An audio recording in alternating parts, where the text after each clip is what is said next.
What I'm about to share may challenge many of your assumptions and perhaps even disturb your comfort zones. But as an economist and historian, my job is not to soothe you. It is to tell the truth, especially when that truth is inconvenient. So, let me start with a question. What happens when an empire builds its might on inequality, propaganda, and economic illusion? Eventually, it collapses, not with a bang, but with a deep internal rot. And that, my friends, is the shocking truth behind what we are witnessing in the Israeli army's unraveling. Today. Economic overstretch is not just a matter of numbers on a balance sheet.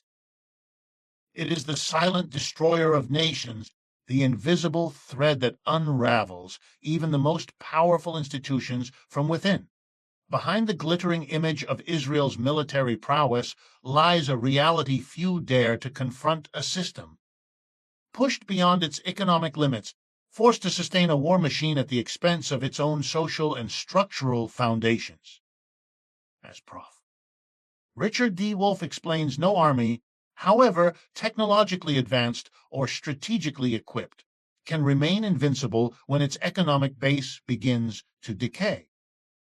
The collapse we are witnessing is not a sudden event, but the predictable consequence of decades of imbalance. A slow and relentless bleeding of national strength in pursuit of military dominance. For years, Israel's economy has operated under a model of permanent militarization. A significant portion of its national budget has been funneled into defense expenditures, intelligence operations, and security infrastructure, leaving essential public sectors underfunded. Hospitals struggle with shortages, education funding remains stagnant, and affordable housing has become a distant dream for many citizens. The social cost of endless war has become impossible to ignore. You cannot build tanks and schools with the same dollar. Wolff emphasizes, and Israel's leadership seems to have forgotten this basic principle of economic sustainability. The result is a society strained to its breaking point, where the wealth gap widens as resources are diverted toward maintaining control rather than nurturing progress.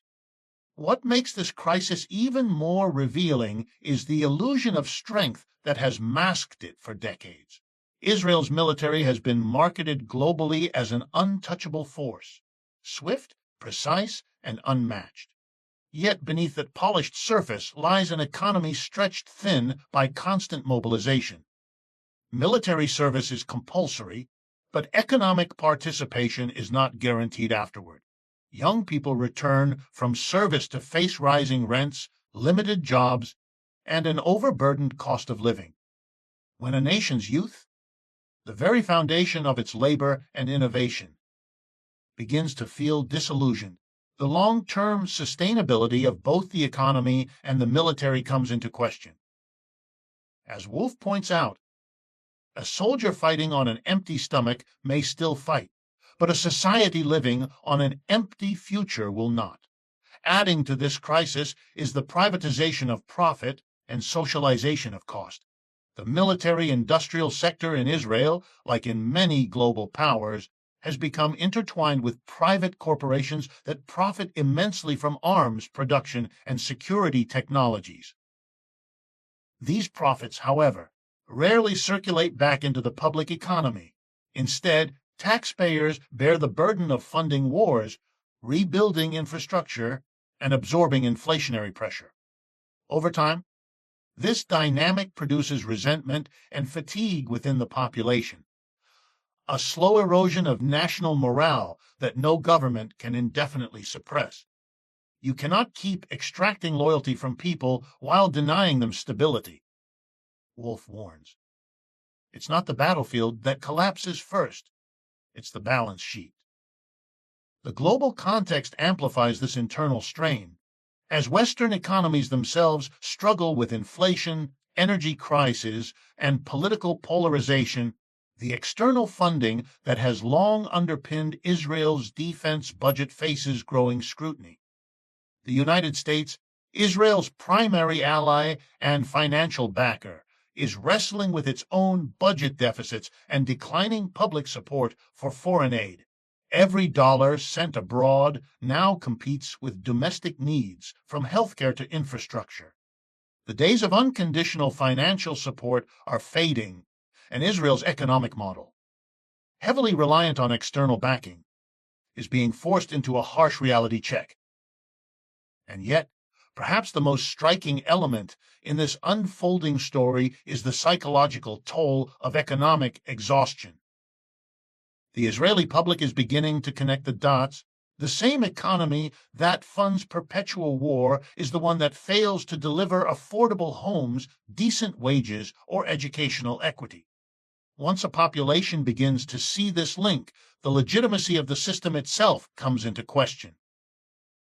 When the economic foundation erodes, so too does the moral justification that rests upon it.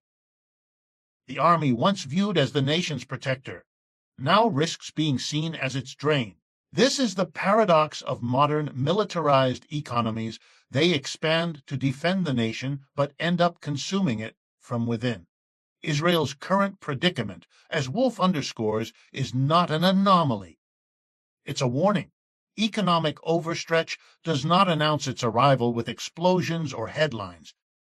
It creeps quietly, hollowing the core, until even the strongest institutions can no longer stand. The Israeli army's so-called collapse is therefore not a mystery of warfare, but a lesson in economics, one written not on the battlefield, but in the nation's own unpaid bills. Discipline can hold an army together only so long as belief sustains it. When conviction fades, even the most powerful force begins to fracture from within. The Israeli army, once regarded as an unshakable pillar of unity and purpose, now finds itself confronting a deeper crisis that cannot be measured in casualties or territory. It is a moral and psychological collapse that reaches the heart of its identity. As Prof.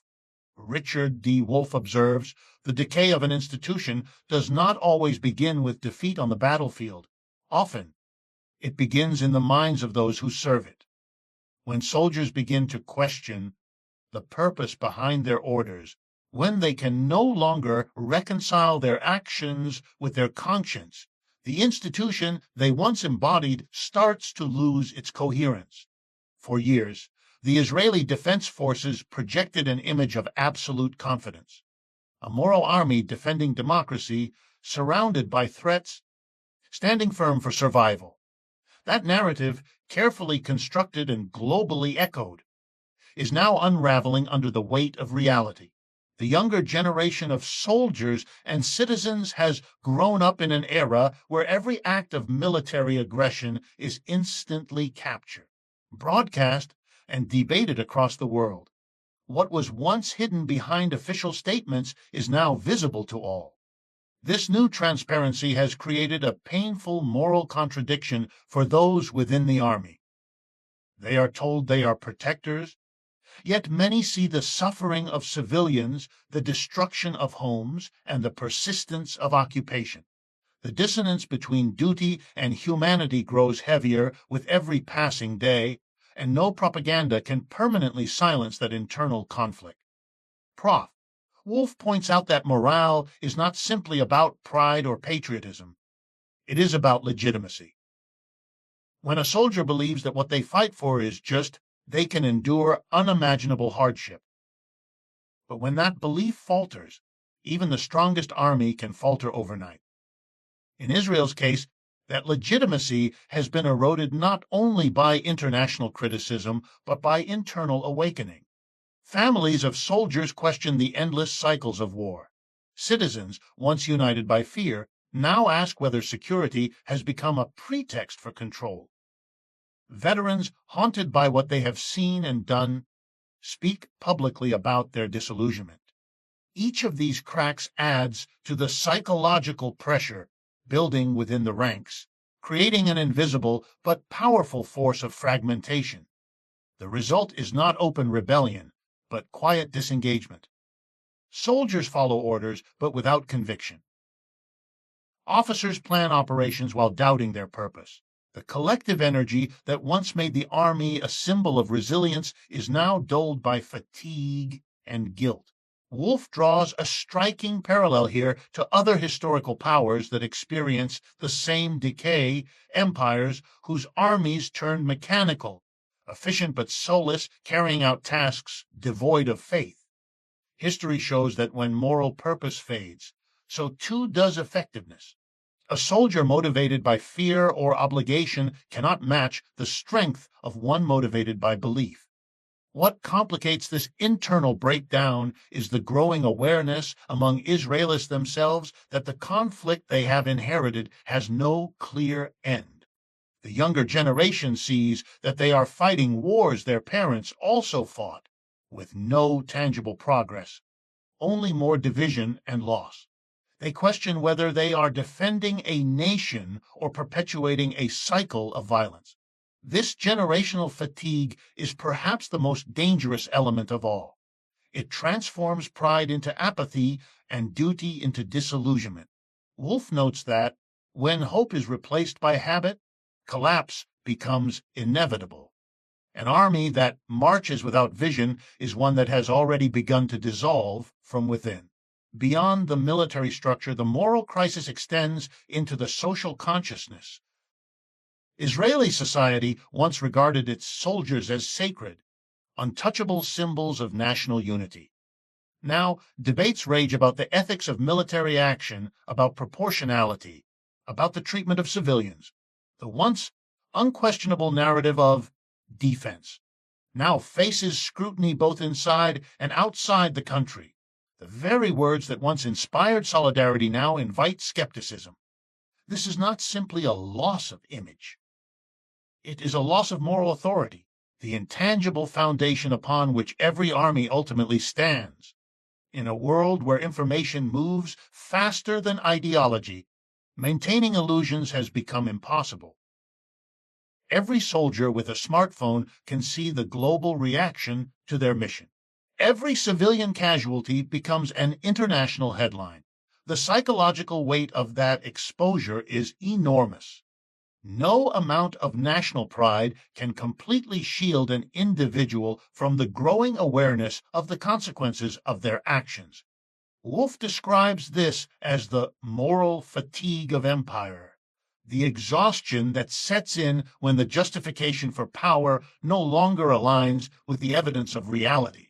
And so, the Israeli army finds itself at a crossroads where its external strength masks a profound internal vulnerability. The enemy it now faces is not an opposing army, but the erosion of belief within its own soldiers. The collapse is not about lost battles, it is about lost conviction. And as history has shown time and again, once an army begins to doubt its own righteousness, no weapon, no technology, and no command can restore what has already been lost in the human spirit.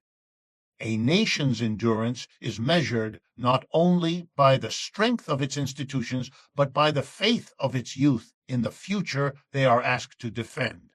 When that faith begins to fade, decline follows, not in explosions or headlines, but in the quiet withdrawal of belief.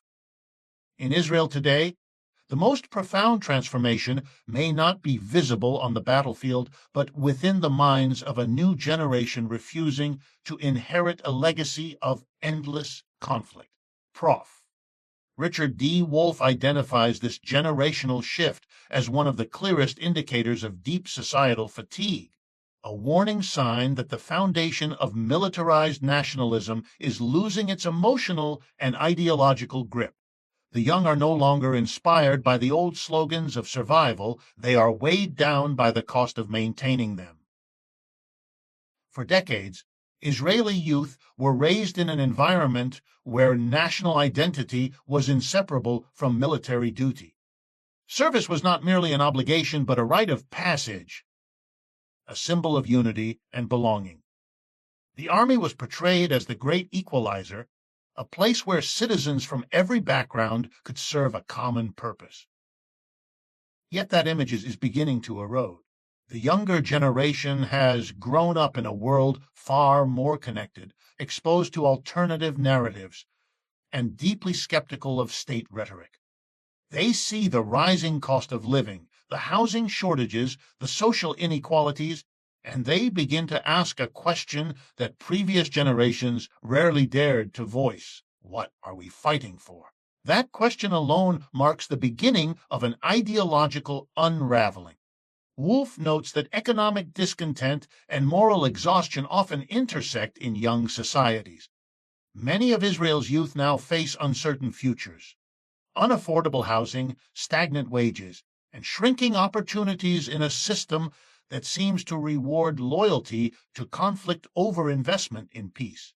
When those conditions combine with mandatory conscription, frustration transforms into quiet rebellion. Some fulfill their service half-heartedly, others seek ways to avoid it altogether. A growing number emigrate or speak openly about their refusal to participate in what they view as a cycle of violence without purpose. These are not isolated acts of protest, but symptoms of a wider cultural shift, a generation unwilling to sacrifice their personal futures for political myths that have lost their meaning. The psychological divide between generations is widening. Older Israelis, shaped by wars of survival and the trauma of history, view security as sacred. Younger citizens, who have never known a time without occupation or fear, increasingly see the constant militarization of their society as a trap. They live under the shadow of perpetual tension, where the language of defense dominates every sphere of life, education, politics, even culture. This constant pressure breeds cynicism, not loyalty. Wolff emphasizes that when the state's narrative ceases to inspire, it begins to collapse from within. The younger generation's disillusionment is not rooted in apathy, but in awareness. They recognize that fear cannot build a sustainable future. Technology has amplified this awareness. The internet and social media have pierced the information barriers that once sustained official narratives. Young Israelis scroll through global conversations, witness opposing perspectives, and see the suffering beyond the borders their parents rarely questioned. They no longer depend on filtered news or state-approved commentary. They experience the global reaction in real time. This exposure has created a moral awakening that cannot easily be reversed. Each viral image, each leaked story, each testimony from the other side chips away at the certainty that once unified the nation. Wolff connects this generational awakening to a broader global pattern. In militarized societies, the younger generation often becomes the mirror that reflects back the contradictions of the system. They are asked to uphold the values of national strength while living in an economy that increasingly denies them security. They are told they fight for democracy while witnessing censorship, inequality, and militarized control. The disconnect between rhetoric and reality breeds quiet defiance, a refusal to internalize the same fears that governed their parents. This defiance is subtle but powerful. It manifests not through open revolt, but through indifference, disengagement, and a shift in collective aspiration. Inside this silent revolution lies the seed of transformation. The young are not abandoning their nation, they are demanding that it evolve. They are tired of being told that safety can only be achieved through dominance, that patriotism requires perpetual war, or that identity depends on opposition. Their rebellion is not loud, but it is steady, a calm rejection of the emotional machinery that has sustained decades of conflict. Wolff warns that political leaders who ignore such generational changes risk losing control over their own societies. When the young stop believing, no propaganda campaign can reignite faith. The shift underway in Israel is therefore not merely political, but existential. It challenges the very narrative that has defined the state's identity since its inception. As the younger generation looks outward, to global values of equality, cooperation, and justice, They expose the contradictions within their own system. They see the human cost of policies justified in the name of security and question whether true safety can ever coexist with perpetual militarization. Their skepticism is not weakness. It is the beginning of a new consciousness. And as Wolff reminds us, once a generation begins to imagine a different kind of future, no army, however strong, can hold back the tide of change. Control over the story is as vital to power as control over territory. For decades, Israel's strength rested not only on its military might, but also on its ability to shape global perception, to frame its actions as defense, its wars as necessity, and its dominance as survival. That monopoly over narrative is breaking apart, and with it, the moral armor that shielded its military operations from scrutiny. Prof. Richard D. Wolff argues that what we are witnessing is not just a military or political shift, but an information revolution that has fundamentally weakened Israel's global legitimacy. The world is no longer viewing the conflict through the carefully curated lens of official statements and sympathetic media outlets. It is seeing unfiltered the human cost, and that truth, once visible, cannot be unseen. In an earlier era, Israel's communication strategy was airtight. The story was simple and emotionally powerful, a small, democratic nation defending itself against overwhelming hostility. It resonated with Western audiences, aligning with post-war ideals of courage, resilience, and modernity. But that narrative depended on a tightly controlled flow of information, on the ability to define events before the rest of the world could interpret them. That control has now dissolved. Every smartphone has become a newsroom, every citizen a potential witness, every social platform a stage for global empathy, as images and testimonies from the occupied territories flood timelines and screens. The once dominant storyline faces relentless contradiction. The power of framing has shifted from states to individuals, from official spokespersons to ordinary people with cameras. Wolff points out that this shift carries devastating implications for systems that rely on narrative control to justify policy. Israel's global image, long crafted as that of a victimized democracy under siege, now competes with footage of bombed neighborhoods, displaced families, and humanitarian crises. The world's moral compass, once aligned with Israel's historical trauma, is being recalibrated in real time by the visceral immediacy of digital evidence. The more the state insists on its righteousness, the more visible the dissonance becomes. As Wolff observes, when the image no longer matches the experience, belief collapses. This collapse of narrative legitimacy has tangible political and psychological consequences. Diplomats find themselves defending actions that no longer fit the story their nations once endorsed. Journalists face mounting pressure to question official accounts rather than repeat them. Public opinion, especially among younger demographics in Europe and North America, has shifted dramatically. Protests erupt not only in neighboring countries, but in Western capitals that once stood firmly behind Israel. This erosion of moral authority abroad feeds back into the internal psyche of the nation itself. Soldiers and citizens who once took pride in international admiration now face growing isolation and criticism. The sense of moral clarity that sustained the Israeli army's cohesion is giving way to uncertainty, resentment, and introspection. At the heart of this transformation lies the democratization of information. Technology has become the great equalizer of power, breaking down the gatekeeping that once separated truth from propaganda. In a world where a teenager in Gaza can upload a video seen by millions before any official statement is released, control has become impossible. Wolff emphasizes that empires throughout history have relied on narrative to maintain control.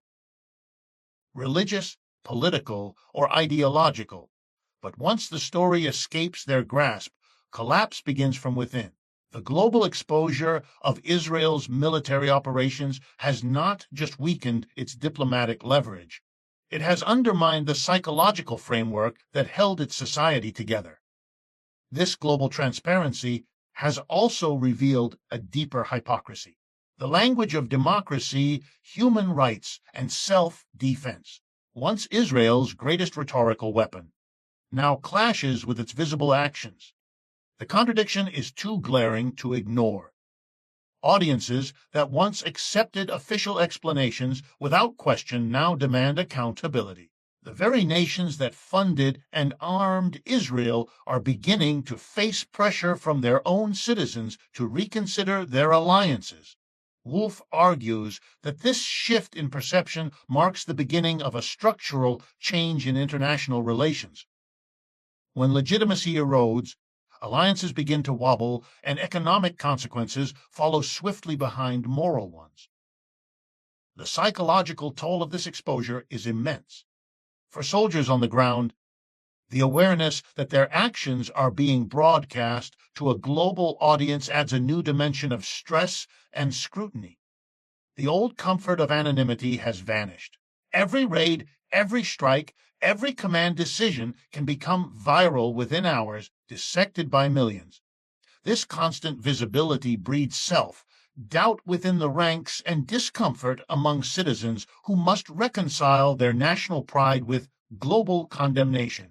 The collapse of narrative control becomes a collapse of collective confidence.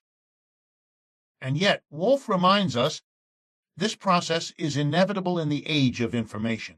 The same tools that empowered movements for democracy and justice elsewhere are now illuminating the contradictions of power in Israel's militarized system.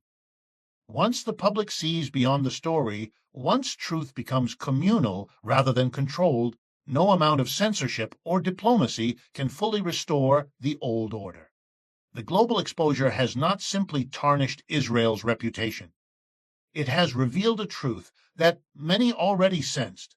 Power sustained by narrative manipulation cannot survive the era of transparency. The world is watching, and the story has finally slipped beyond the state's control. Empires rarely collapse because of external invasion. They crumble when the money runs out. Power, after all, is as much an economic structure as it is a political one. In the case of Israel, Richard D. Wolff identifies a growing dependency on Western financial and military aid as the silent fault line beneath its image of strength. The Israeli military machine, often portrayed as self-sustaining and technologically superior, has for decades relied heavily on external funding, chiefly from the United States. This dependency, once a strategic advantage, has now become a dangerous vulnerability. When the hands that feed an empire begin to tremble, the empire itself starts to shake. Wolff points out that Israel's defense budget is among the highest per capita in the world, a reality that no small nation could sustain without foreign backing. Each year, billions of U.S. dollars flow directly into Israel's military sector, subsidizing weapons research, air defense systems, and training programs. This support has long been justified as a matter of shared democratic values or strategic partnership. But the global context has shifted. The same Western nations funding this apparatus are now struggling with domestic crises, rising inequality, political division, inflation, and infrastructure decay. Citizens across the United States and Europe are asking the same piercing question. Why are we spending billions abroad while our own economies falter? That question, once confined to the margins of political debate, is now mainstream, and it threatens to unravel one of Israel's most vital lifelines. The dependence goes beyond cash transfers. It extends to weapons technology, diplomatic protection in international forums, and the soft power of Western media influence. Yet each of these pillars is now showing cracks. As public opinion turns, Political leaders in Western capitals find it harder to justify unqualified support. Parliaments face growing pressure to impose conditions, to demand accountability, to consider the human cost of the policies they enable. This erosion of automatic allegiance changes the calculus in Tel Aviv. For decades, Israel's military planning was built on the assumption of infinite external support. But in a world where Western economies themselves are contracting, that assumption no longer holds. Wolff argues that the situation exposes a deeper contradiction within Israel's political economy. A nation that prides itself on innovation and self-reliance has built its core strength on foreign subsidy. Dependency masquerading as independence, he calls it. A system that projects autonomy while quietly feeding off external resources. Such arrangements can persist only as long as both sides find them politically convenient. But the geopolitical landscape is evolving rapidly.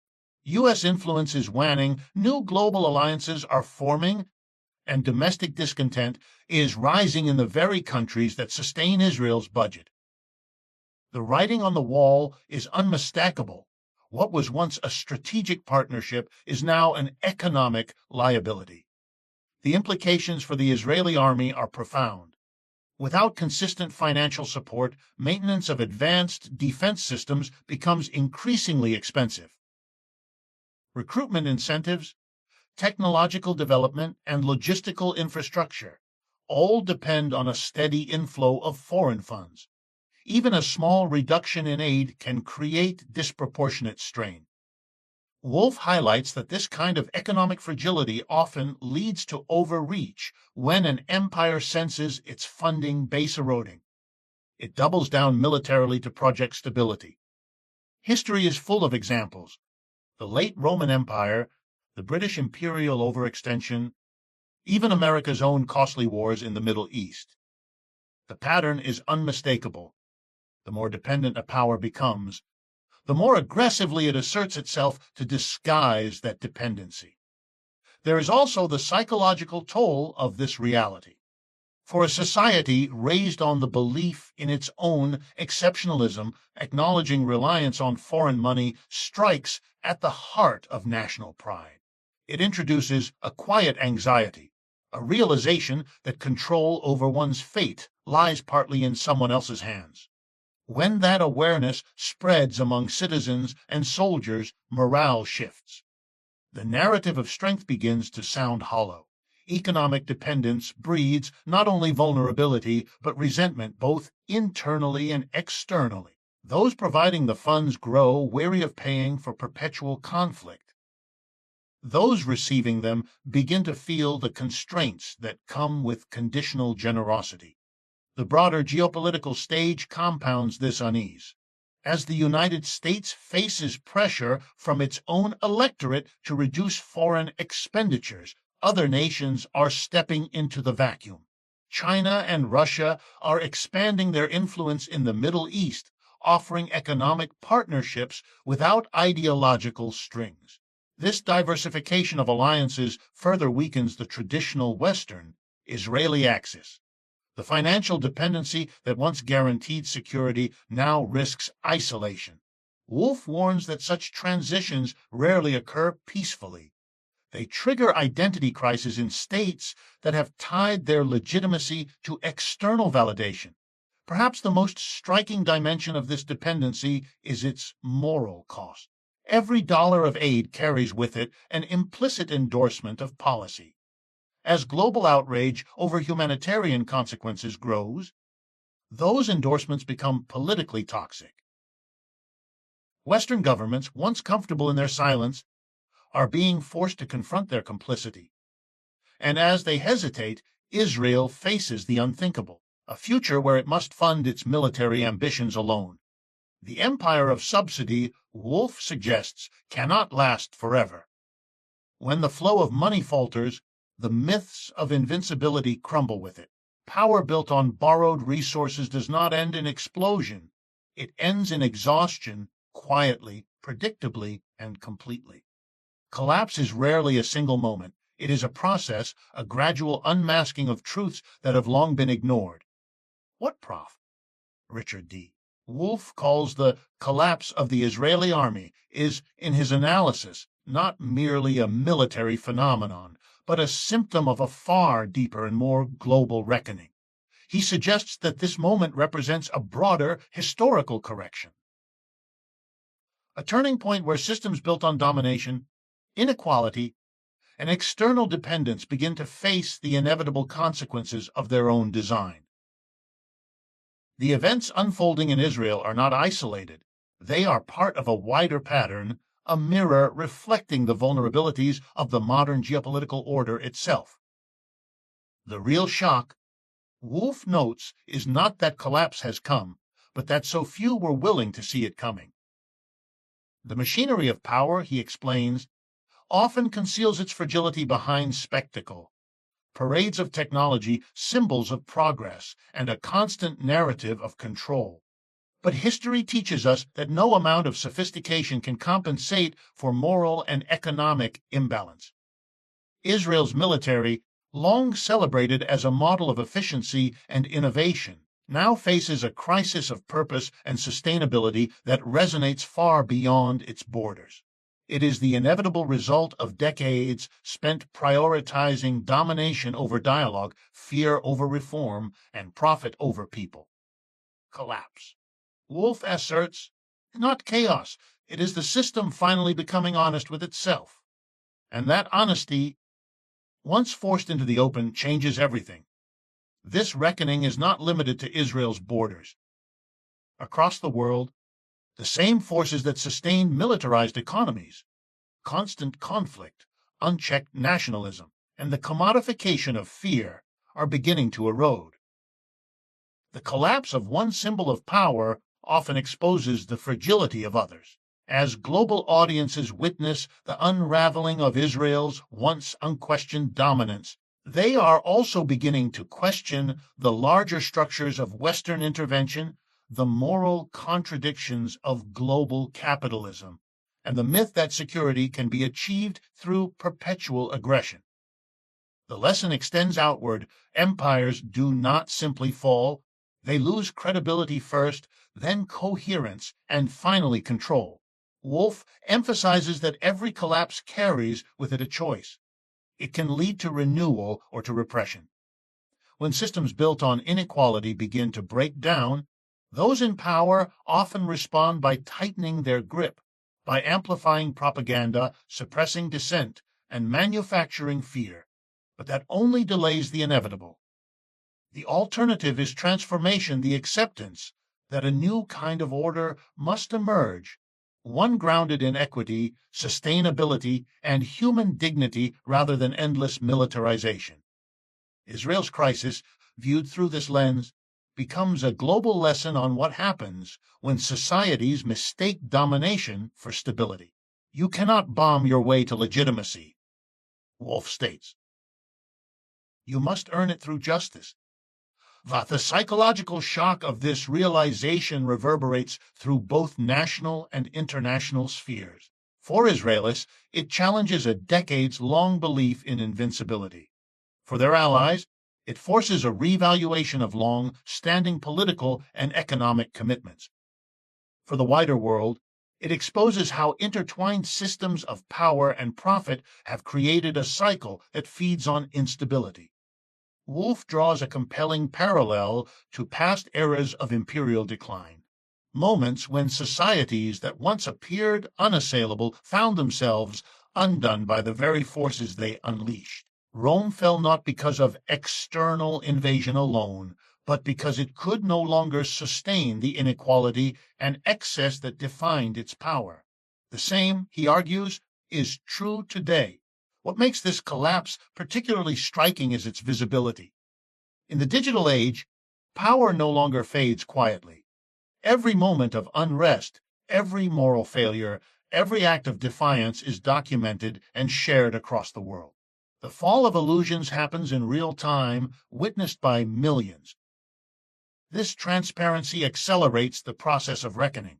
The global audience does not just observe, it participates. it debates, protests, and reshapes collective consciousness. As Wolff notes, when truth becomes global, injustice becomes unsustainable. The collapse of the Israeli army's perceived invincibility, therefore, symbolizes something larger, the erosion of an entire paradigm that once defined 20th century geopolitics. Yet, within collapse lies opportunity. The disintegration of old systems creates space for new visions of power and cooperation. Wolff sees this moment not only as an end, but as a possibility, the chance for nations and societies to build differently, to replace cycles of fear and control with structures of fairness and accountability. He warns, however, that such transformation demands courage, the courage to confront uncomfortable truths, to admit moral failure, and to prioritize humanity over profit. Few societies are willing to face that challenge until crisis forces their hand. What we are witnessing, Wolff suggests, is the beginning of that forced reflection. Israel's current struggle exposes the limitations of militarized dominance in a world increasingly defined by interdependence. The global order that once protected such systems is now fraying under its own contradictions. Economic inequality, social unrest, environmental crisis, and political fatigue. Collapse, then, is not the end of history, it is its reset. The question is no longer whether power structures will fall, but what kind of world will replace them once they do. The shock of Israel's unraveling, Wolff concludes, may one day be remembered not as an isolated event, but as the moment humanity began to reconsider the true cost of maintaining empires in an age that demands justice instead.